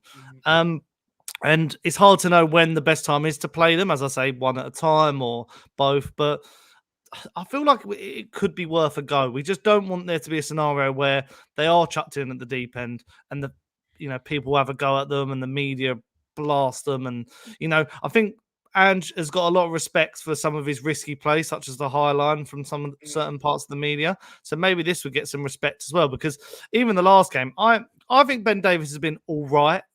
I think he's done good in what he's had to do in the last few fixtures. He still has been chucked in at the deep end as well. I keep using that expression. Playing back 4 is not his most comfortable area. I've seen a lot of praise for Emerson, but I just don't think he's suited for the role at all. Because, there was one stage in the Brighton game, I think we're 2-0 down, and he's trying to do like a Cruyff turn on the halfway line, and I'm just like, what are you doing? But then another scenario is for, I think it was the first goal, that back line, you look at it as the way they're standing, they look like 4 fullbacks because they're just thinking of the person, like they're thinking of, what's going on here and not what's going on. But whereas a centre back is aware of what's going on everywhere. So I'd love to see it. I'd love to see today just that lineup pops up on my phone and it's just them 2 starting. It would be quite a statement for sure. And look, for me, Sonny, I completely agree with you. Look, one thing that Dorrington is very highly praised for is his ability on the ball. So no one can't sit there and tell me he can't progress that ball out from the back the way Ange wants and that he can't do it better than a Davies or an Emerson. Of course he can. Ashley Phillips already has championship experience, so there's no reason why you can't throw him in to give that guy an opportunity. I get that they're both 18-year-olds, but, if you're talking going back to Ange Postecoglou's principles, which is attacking, playing on the front foot football, being in possession and comfortable in possession. Them 2 guys have been doing it for the under-21s all season, and they're a massive part of why the under-21s got off to the start of the season they did, along with someone like Jamie Donnelly. Then you talk about natural centre-backs. We're playing 2 fullbacks in there. That line was dragged all over the shop last week. They couldn't deal with set pieces and stuff like that. I don't think Emerson, actually, I think this is true. Emerson didn't win one area duel in that game. You're telling me Phillips and Dorrington won't do better than that? They're too Of small. course they will. They're too small, even for attacking wise. When they come up for corners, there's no point putting a ball in the box because none of them are going to win it. Yeah, absolutely spot on.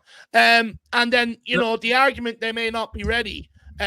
Well, was Dyer or was Davies? Have they been ready to take their opportunity? No, they haven't. When you look at the amount of goals that we've conceded, and yes, we could put the blame on other players and elsewhere if that's what you want to do, but it ain't going to improve that back line, and we can't concede any more goals because that's what the amount of goals we're conceding is relegation standard, and that has to change. And the only way of changing that is by personnel. We conceded 4 against Brighton as well. It could have been 8 or 9. You're telling me Dorrington and Phillips are going to do any worse? Definitely not. And then who else? Who else is there? People are going to say to me, "Oh, but Dave, they're not ready." Well, here's what Ange Postecoglou had to say on Ashley Phillips. He's training now. He's ready. So take that. He's ready. This is from Ange himself in a pre-match press conference a couple of weeks ago. He's ready. He's available. He's there, mate. So if the job opportunity comes, we will give it to him. For me, that opportunity has come about today. On Dorrington, this is what he had to say. At the moment, we are really thin on defensive numbers, so maybe he will get an opportunity over the next couple of weeks. Again, why would Ange say that if he ain't ready? So let's stop all this nonsense where people are going, "Oh, he's not ready," because I hear it all the time. And actually go and listen to what Ange Postecoglou has had to say on these guys. He says they're ready. He also wouldn't be putting them on the bench if they weren't ready to be called upon. So for me, we're at the point now with the amount of goals we've conceded, give them the opportunity. Then I hear a lot, "Oh, we're a top 6 team. You can't give sort of these youngsters just a chance like that." Well, I'm not throwing them in just for the sake of throwing them in. I'm throwing them in because I want an improved backline. And the only way of doing it is personnel. But listen to this. Lewis Miley at Newcastle, been given an opportunity, took it with aplomb. Braithwaite started playing for a guy that Tottenham have been looking at. He started playing with Everton as a teenager. They've developed them. But yet we want to go and pay money for developing a player when we could just develop our own, and we've got the quality there. Hinsel Hellwood, the guy that scored against us the other night for Brighton, he plays in the same under-19s team as Dorrington Phillips and Jamie Donnelly for England. So, again, no excuse for us not being able to give the guys an opportunity. Kobe Mainoo at Man United. You know, he's come in. He's done a great job, despite them having Casemiro and Sofran Amrabat, 2 players people would have took at Spurs last summer or the season gone by. Rico Lewis at Man City gets given his opportunity, along with young Oscar Bob, who's coming through. So as many people have said to me, you can't do it, I've just given you so many examples of clubs that are doing it. So why aren't Tottenham Hotspur? Dermo, where are you at with it? Sorry, I'm back. Sorry. Are you listening now? I am. Look, I was getting some news on the John Clear Taboo deal. I was just making sure, was it right or not, if I can say it. Sorry, I do apologize. Look, Dave, I agree with you. Look, I can go back. Was Steve Perryman not ready when he made his debut back in the late 60s? Was Glenn Hoddle not ready when he made his debut in the 70s? Was players like Mickey Hazard not ready when they made it? Was Nicky Barmby not ready? Was players that have come through the youth system? You play them, they need a chance to sink or swim. Ashley Phillips and Dorrington are great, have a partnership with the under-21s. You've said it yourself, Dave. You watched a lot more the under-21s than all of us have, to be fair. So you do know more what you're talking about when you're talking about these players. They're ready. Put them in. They can't do any worse. They will give you more than 110% because they will want that shirt. They will want that position. And was it Alan Hansen said back in the 90s, you can't win anything with kids?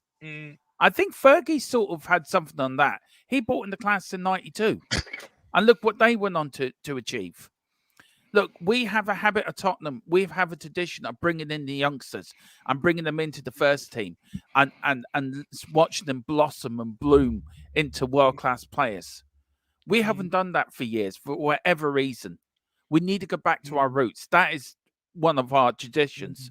And I think it's about time we start doing it, Dave. I agree with you 100%. I've been bagging on. I've been saying to Philip doesn't agree with me on this. I said this about 5 or 6 games ago. Put Phillips and Dorrington in the back 4. Start them both together. Put Donnelly in that cam row. Now, and Phillips' argue is, well, you're going to destroy their confidence. They're not going to have. They're going to be full of confidence. They're going to want to prove the manager wrong. Ange has put this trust in me. I'm going to repay you, Ange, with a first-class performance. They've done it. They've got experience of playing together. They know how to play together. Stick them in there. This back line of fullbacks does not work. You said it yourself. It doesn't work. And what's the worst that can happen? But, we'll see. But I played the kids. I mean, I always go back to it. Steve Perryman, Glenn Hoddle, Mickey Hazard, Nicky Barmby. Hendry, who scored 2 goals in one of his first games against Arsenal, 92-93. You go through the years when Tottenham have put in youngsters. They have performed. They have rose to the occasion. They've got great players, youngsters now. Use them. Yeah. Just quickly, to Machiavelli, first of all, who you call them that, you absolute mug. Don't come in here. If you're going to put in comments, you can disagree all you want without having to be an absolute prick about it. So if you're going to be a prick, fuck off. Second of all, Machiavelli, everything you're saying, because you're commenting there as well by going, oh, you're going to throw them into the wolves, you're going to shatter their confidence. That's all hearsay. Give me proof. Until you have proof that it's going to shatter their confidence, shut the fuck up, because you don't know what you're talking about. You just don't. You have no proof that it's going to affect their confidence. It's all hearsay, willy-nilly. You will not know until you put them out there. And I'm at the point where they should be put out there. The 4 centre-backs ain't working. It ain't good enough. I brought you all the stats and facts that need to be brought to the table to have this open discussion. Whether you disagree or agree, fine. But don't be a prick about it. It's that simple. You can disagree and still be a nice person about it. It's that simple. But look, as for what you're saying, I've literally brought to you what Postecoglou has said out of his own mouth. If you don't want to hear that and you want to push back on it, fine. But don't sit here and call someone a melt when I'm literally telling you what Postecoglou said from his own mouth. You absolute dumbass. Fuck off. Anyway, he's pissed me off. But sorry, guys. He's really annoyed me. Really, really got to my gears there. You can do it without being a prick. But look, there's a reason here. Do not mess with Dave. That's all I'm going to say. Don't do without being a prick. You know, I know he is. Dave, I agree with you. He's been. Look, you're making very valid points. You are, and as I said, you've watched more of the under-21s than I have. Then I don't know if you have, Sonny, but he's watched it more than I have, Dave. Yeah, definitely more than me. And you know what you're talking about. And if Ange says they're ready, they're ready. Ange is the man we go by. But look, people like that, just if you're not going to hear and be respectful in the chat, be respectful to the people who are on here, be respectful to the people in chat, just as Dave says, feck off. And go and support the team down the road. Seriously. Just stop being a knob. And look, Foggy Foam also makes a great point here. Ashley Phillips and Dongdon will both play together rather than watch the clowns kill the joy of the fans. Fans are now questioning Ange's philosophy because of these guys, which is absolutely spot on. And so same as the media. And guess what? We've been there before, haven't we? You know, under previous managers, when people think they were good enough or not. It's how it started under previous managers. So it's up to Ange Postecoglou, sort of what way he wants to go about it, to be brutally honest with you. But guys, I think we have time for one more question, and then we will end off because I have to head over to We Are Tottenham TV and get that one underway today. But look, what I will say, guys, is just quickly, I suppose the last position we will talk about is what way do you want to see that midfield shape up? I'll give mine just quickly. I think Ollie Skip will start personally. However, I don't think he's good enough to progress the ball, especially if you're playing with Emerson and Davies. I think it's absolute suicide playing Ollie Skip in that number 6, asking him to progress the ball, because we know that Emerson and Davies have a weakness on the ball. They're nowhere near what Romero and Van de Ven were. That if other teams did press our midfield, they were good enough to run with it or play beyond that press. And Emerson and Davies just can't do that. You throw Ollie Skip in there, I think you're throwing more problem and more wood on the fire, if you want me to be brutally honest. So I would actually put Lo Celso in there in that deeper role to get on the ball, get turned and progress the ball. And I'd actually put Jamie Donnelly in that creative role again. Another player, he's been flying for the under-21s. It's where he's earned the recognition to be called up to train and also get a couple of that appearance off the bench for the senior team this season. And you're also putting him in a position where he plays for the under-21s, where he scores goals, he assists goals. But not only that, he's absolutely relentless in the press. And that would work very well with the likes of Richarlison's son and Brendan Johnson with the press, with him going up behind them. And for me, that's who I'd be playing there to spark the creativity for us. That would be my midfield, of course, with Papa Massar put in beside him. Sonny, what midfield would you like to see? Yeah, I think I agree with you. I think Lo Celso, even though he came on the other night and gave away the penalty, I think he is the only player now who's probably one of our more progressive passers who's available.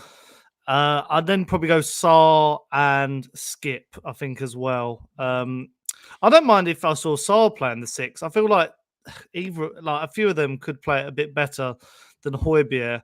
I just don't think Højbjerg should start this game. I think after the last one, I think he needs to be sat out this time round. He really annoyed me the last game. I wasn't sure what I was seeing. It was just a very leggy performance, and I just don't think he's very mobile on the ball. He worked the thing is, I love Højbjerg, really good. He's got a lot of passion, but he was a Spurs player for Mourinho and Conte, perfect. Just a destroyer. I just don't think he has got the passing range or anything that can really progress the ball on for us. Dermo, what midfield would you like to see, son?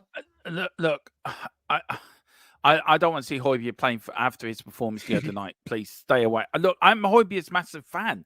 I've got him on the back of my shirt. I love Højbjerg. Dave knows how much I love Højbjerg. Defend him to the hilt, but I will not accept that. Look, I would love to see him play probably Santiago or Donnelly in there, but it ain't going to happen. So we are going to be stuck with Skippy the Kangaroo, who's going to be bouncing around the midfield, just making himself look silly.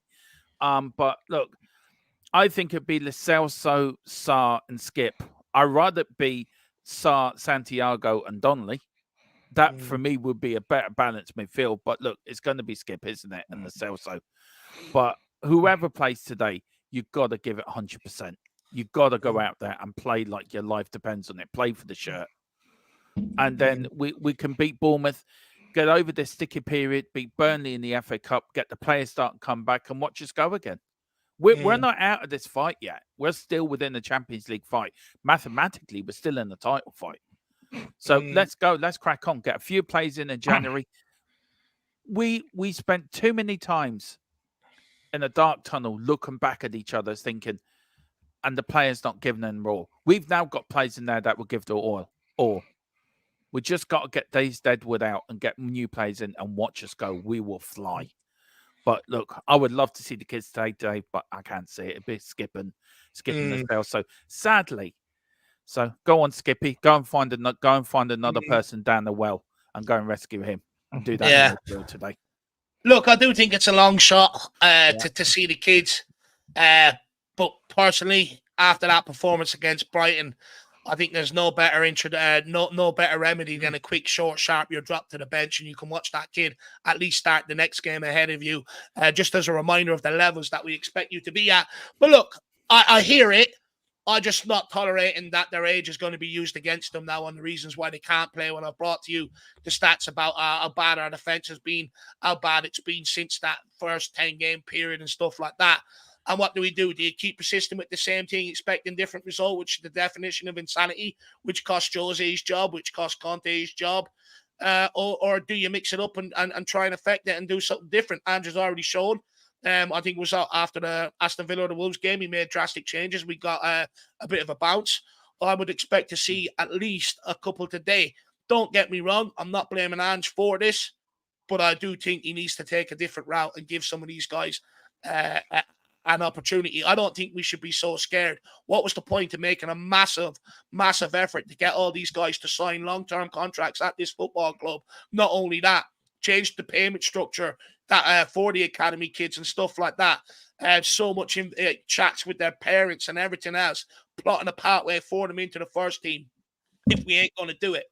And if you're not going to do it now, you're not going to do it come the summer or going into next year, because the reality is you're going to have a January transfer window and a summer window, which puts them even further down the pecking order. So if you ain't going to do it now, you're never going to do it, and it'll come back to be our own detriment. But look, guys, we'll get your score predictions off you. We'll let you plug the channels on what's coming up, and then myself and Jack will be back here at 1:30 for the watch along. So who wants to go first? You can find it out between you. Who wants to go first? You can go first, Sonny. Go on. Let you go Ooh. first, sir. So score prediction, I think it's going to be, I'm going to go with 1-1 because Bournemouth are just, I keep saying, playing some really good football, in really good form, some really good players. Iriola is a good manager. So, and I think even a 1-1, you two might disagree here, I think would be quite a good result, you know, playing an informed team like this. But then again, this Tottenham team, we all thought probably we could have beat Brighton and we'll struggle in this one, but you know, and same with like Newcastle. Everyone was like, "Oh, the Newcastle game," and we ended up smashing them.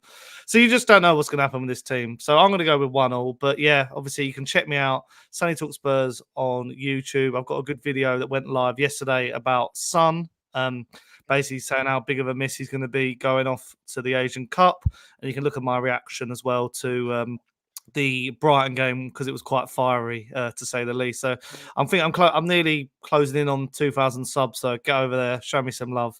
And you know, I bought a flat cap, or my mum bought me a flat cap for a reason. I'm part of the Harris Army. Yeah. Big up. No, everybody.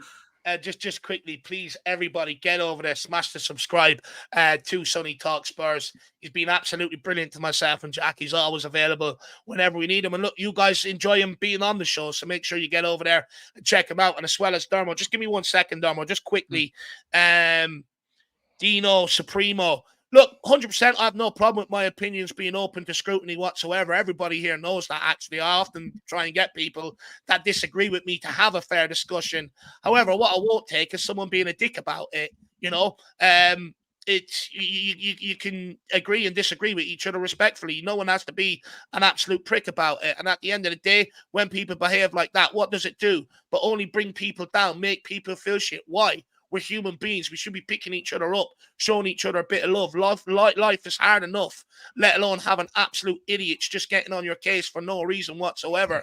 Scrutinize my opinions all you want, but just do it respectfully. That's all I ask. I don't think that's too much to ask for. I think it's fair, to be brutally honest with you. I'm sorry, Dermo, where can people find you, my man? Yeah, just a little bit on the Tabuni news, Dave. I'm waiting for it to be confirmed, but at the moment it's only a rumor that the deal has collapsed. So that means so that means the other one we're going in for, the general defender, will happen then. It was either one or the other. With that deal, I'm still waiting for it to be confirmed. It's still a rumor. But I'm hearing that the deal has collapsed, so we're waiting for that to be confirmed. Not confirmed yet. So Tottenham could change it around. If you like what I have to say, come over to THFC till I die. Like Sonny, we're at sort of 300 away from 2K, so let's get there before my birthday. That is my plan. By February. Yeah, we've got the daily transfer news starting up now as from Monday at 4:00, and so that's replacing Newsbeat. We've got watch-alongs, pre-match, post-match. We've got the roundtable discussion every Thursday, and also the Cockle Clock podcast every Saturday as well. And we just don't do Tottenham games; we do every game as well in the Premier League. And today we have 2 games on our channel, two watch-alongs at the same time. We've got the Tottenham Bournemouth game. We also got the Fulham Arsenal game as well. We're Bobby and the gang over in the Full Time Sports Network. So yeah, the channel's changing a bit. We're getting there. We're getting momentum. And then we've got our F1 channel, which is going to kick off in March. And we're doing a few bits and pieces. So yeah, if you want to come over, please hit the like button and subscription. But do it here first. This is the mothership to my channel and to everybody else's channel. And I wish you guys out there a happy new year. You too, Sonny, and especially you, Dave, Emily, and the family as well. So I hope you have a great one tonight. Happy New Year to everyone. Thank you. Appreciate that. Appreciate that, Tron. Look, everyone, please get over and show the same love to Dermo as well. Again, another good friend of mine, you know, always there whenever we need him as well, and a great contributor to these pre-match build-ups. The link is in the chat, but it's also in the description underneath the video for both channels. So make sure you get on that and show the love. And just quickly, look, Machiavelli, I don't want to continue this on all day whatsoever. Look, I'm willing to call a truce if you are. It depends what way you want to take this now. I'm sick of arguing with people over Tottenham Hotspur, and I'm not going to sit here and argue with you all day. So if you want to call a truce, let's call a truce. If you want to continue it on, be my guest. No better person to do it with either. But look, that's where I'm at with that. But look, guys, I think we will sign off. I think we'll call it a good morning. I want to say a massive thank you to you guys for giving up your time and getting up so early this morning as well. Really, really do appreciate that, guys. But last but not least, I also want to thank everybody else out there, even Machiavelli, for getting up early and tuning in and appreciate the content that we put out. It really does mean a lot. It'd be a big struggle to do it if you guys didn't consume it. So I really do appreciate that. And last but not least, everybody, please, if I know we'll probably see some of you for the watch long, but those who we don't, please take care of yourselves. Have a great new year, and hopefully next season will be a lot better for Spurs fans. Hopefully it'll be a lot more wins. Hopefully it'll be a good year from start to finish, rather than just a good end to the year. But we'll be back here at 1:30 for the watch long. As always, come on, you Spurs. In the big hands we trust. We never stop. Let's go. And my score prediction, sorry, is 2-1 Tottenham. Sorry. Oh, yeah, we've got that. Yeah, I forgot that. Mine's 2-1 Tottenham. I'm going to go 2-1 as well, Dermo. Yeah. But I'm always the prophet, as you know. I'm Prophetron, and there's my assistant above me, Dave Prophetron as well. Well, look, guys, we'll end it there. We'll see you all soon. Come on, you Spurs. Let's go.